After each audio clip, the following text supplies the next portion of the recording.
Hemos tenido una jornada fructífera, intensa y extensa con el presidente Gustavo Petro, con su delegación.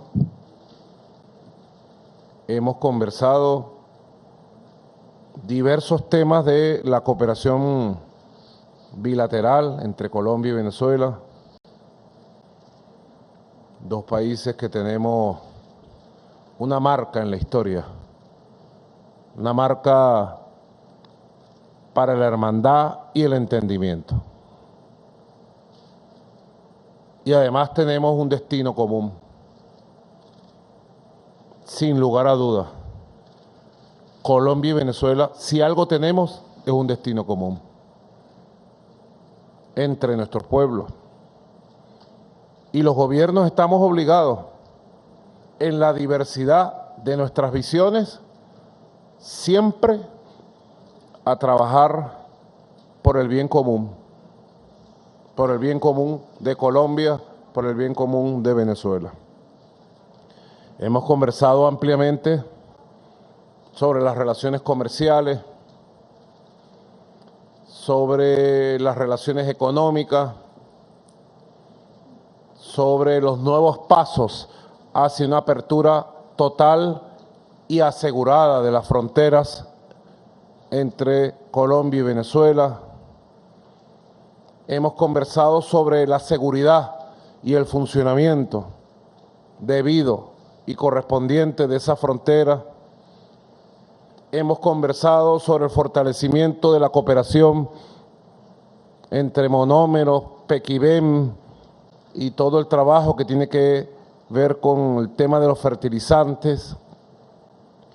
Hemos conversado sobre los temas multilaterales,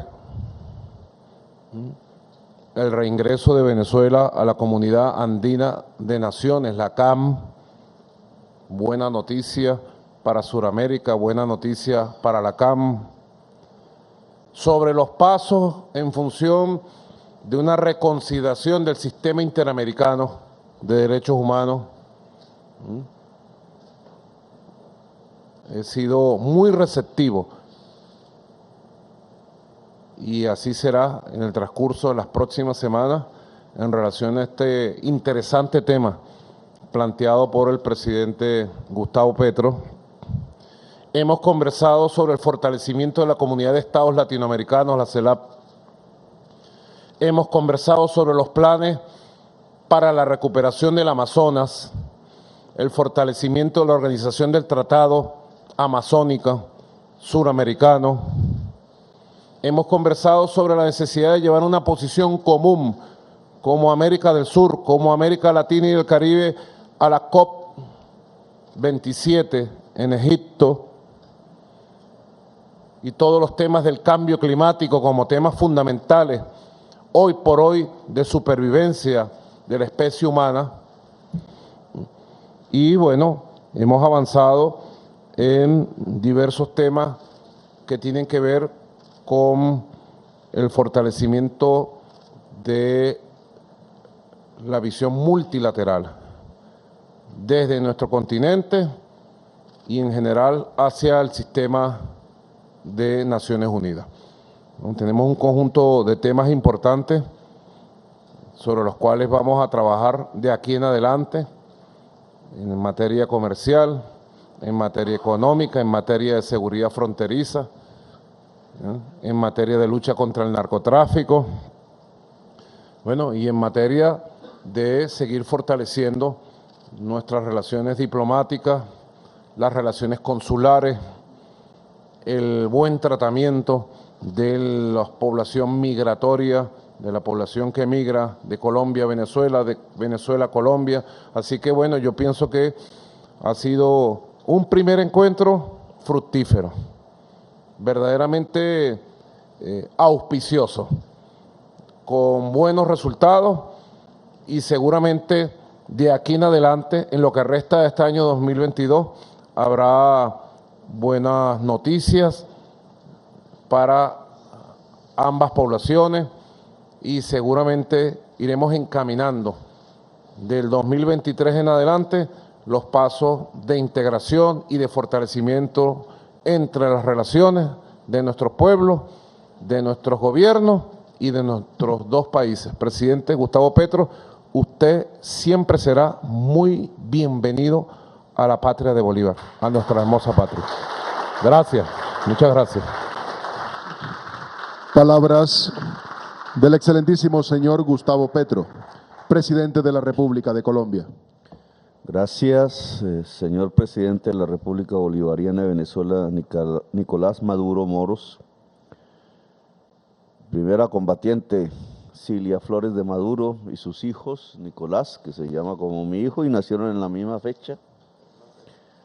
Vicepresidente de la República Bolivariana de Venezuela, Delcy Rodríguez. Ministro de Relaciones Exteriores de la República Bolivariana de Venezuela, Carlos Faría. Embajador de la República Bolivariana de Venezuela, Félix Ramón Plasencia González. A nuestros funcionarios del gobierno colombiano, el embajador de Colombia ante la República Bolivariana de Venezuela, Armando Benedetti, nuestro canciller, nuestra jefa de gabinete, nuestro embajador ante la Organización de Estados Americanos, que fue además miembro del Sistema Interamericano de Derechos Humanos, como miembro de la Comisión Interamericana, a la prensa nacional, a la colombiana, a la prensa venezolana, a todos los y todas los ciudadanos aquí presentes. En estas horas, indudablemente pasamos desde los problemas de vecinos hasta hablar del mundo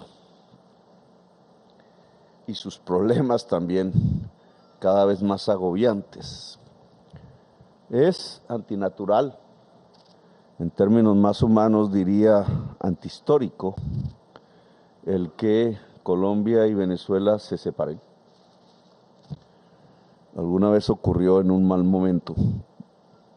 Y no debe ocurrir porque somos el mismo pueblo, lazos de sangre nos juntan.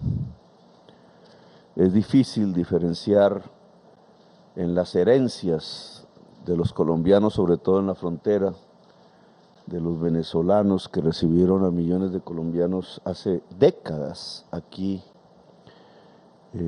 Es difícil diferenciar genes de uno y otro pueblo, somos lo mismo. Estamos mezclados por la historia, por una raíz común y por la sangre. Por tanto, separar las naciones se convierte realmente en una aventura suicida. No utilizaría peyorativos que bien merecerían, porque cualquiera que sean las formas políticas que se adopten en una u otra nación, la amistad de los dos pueblos debe mantenerse. Eso nos lo enseñaron los europeos, que se mataron por decenas de millones, 17 millones en la Primera Guerra Mundial, 50 en la Segunda, y hoy han entendido que su camino es el buen vecino en primer lugar, los comercios que se fortalezan entre el vecindario, a eso le llaman globalización paradójicamente, y la articulación en una política común incluso, en una integración que va mucho más allá en Europa que la que hemos logrado en Latinoamérica. A pesar de nuestro discurso, los europeos han hecho más. Por tanto, aquí después de varios años, 6, dice la prensa, vuelve un presidente colombiano y un presidente venezolano a juntarse y hablar. Creo que debió ser casi que semanalmente, y no esos 6 años, pero aquí estamos, para recomenzar un camino que es difícil, pero que hay que andar. Ese camino comienza por reconstruir la frontera. La frontera está en manos de las mafias, quedó en manos de las mafias, de lo que llamamos las organizaciones multicrimen, organizaciones cuya cabeza, cuya jefatura ya es multinacional, que es la expresión de un fracaso en algo que se llama la guerra contra las drogas, que comenzó hace 50 años y lo que nos ha dejado hoy es desestabilización democrática, 1 millón de muertos en América Latina y territorios que realmente se han perdido, tanto para las sociedades como para los estados, hundiendo incluso a países enteros en crisis a lo largo y ancho de esas rutas de tráfico. Hablamos del tema.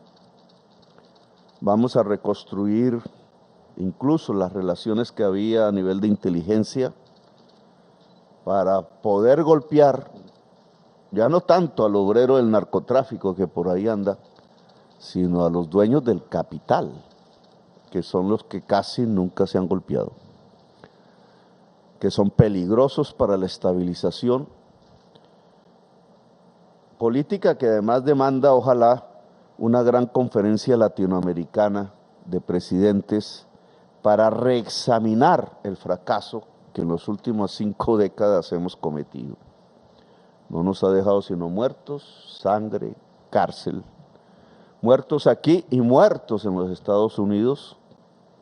Ya alcanzan una cifra de casi 110,000 muertos por año por una sustancia que ni siquiera se produce en ningún rincón de América, que es el fentanilo. Hemos hablado entonces de que esa frontera recobre su vigor comercial. Planteamos hacer una reunión de empresarios colombianos y venezolanos en Cartagena. Vamos a que sea en Cartagena, devolviendo nuestra visita aquí, para que ellos mismos construyan los lazos de manera libre, que fortalezcan las bases de un comercio ojalá poderoso, ojalá plural, donde el pequeño campesino pueda llegar aquí, donde el pequeño campesino de aquí pueda llegar allá, un comercio también popular, de las economías populares. Hablamos un poquito más allá de llevar como una política común a la COP la defensa de la selva amazónica. Como todos ustedes saben, la selva es un pilar entre 4, fundamental del equilibrio climático del planeta.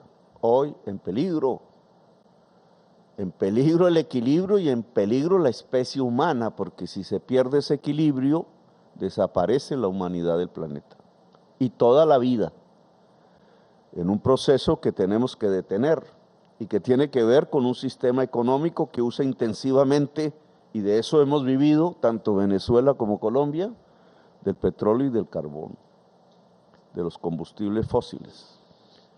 Un esfuerzo común de los países que tenemos responsabilidad sobre la selva amazónica en la COP27, que se reúne la otra semana en Egipto, es uno de nuestros acuerdos. Que Venezuela nos ayudemos mutuamente, ojalá Brasil se integre porque es fundamental y determinante a una lucha que tiene que ser de la humanidad, que es la defensa, la revitalización, la recuperación de la selva amazónica como un pilar climático fundamental para la existencia humana. Hemos hablado del fortalecimiento de la comunidad andina. Algún día Venezuela fue parte fundadora, incluso con Colombia. La comunidad andina fue la plataforma que permitió de alguna manera la industrialización leve de nuestros países, el balbuceo industrializador.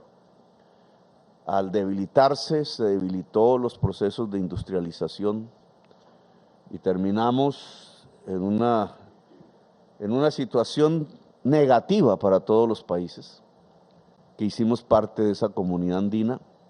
Ahora queremos invitar a Chile, a Ecuador, a Bolivia, a Perú, a que acepten el reintegro de Venezuela en la comunidad andina como miembro con todos los poderes, con todos sus derechos y deberes. Igualmente hemos solicitado ya lo discutirán ustedes, el que Venezuela pueda integrarse al sistema interamericano de derechos humanos.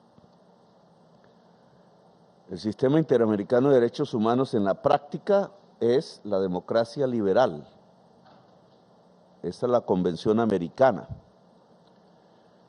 Una vez se aprobó la Convención Americana, lo que vino en América Latina, esa creo que se firmó en 1972, si mal no recuerdo, ahí averígüenme la fecha, empezó a construirse a finales de los años 60 por líderes hombres. En ese entonces la mujer estaba relegada por los hombres en el poder político, poco liberal esa actitud,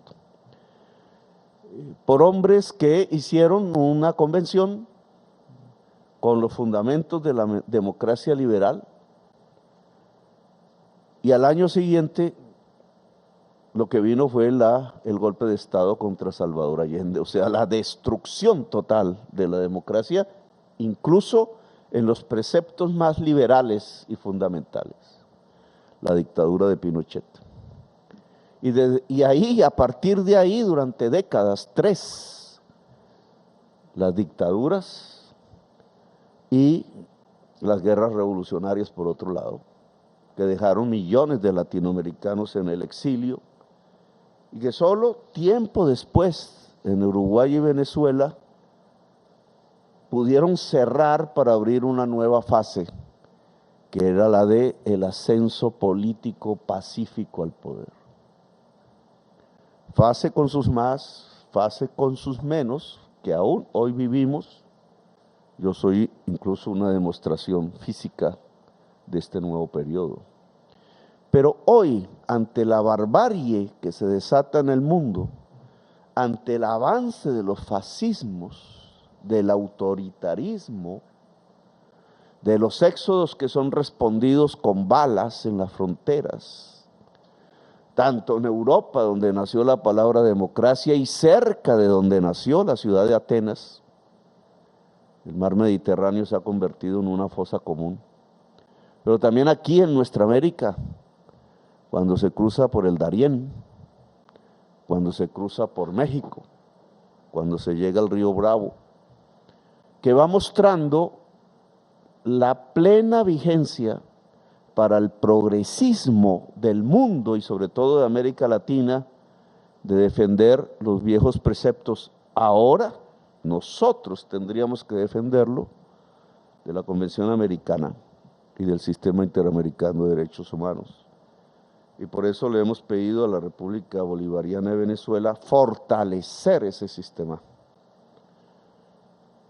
incluso bajo los nuevos signos de los tiempos, la nueva fase que vamos a vivir, que tiene esta vez que generar una verdadera integración latinoamericana en la práctica, en los hechos, en los proyectos, no solamente en los discursos.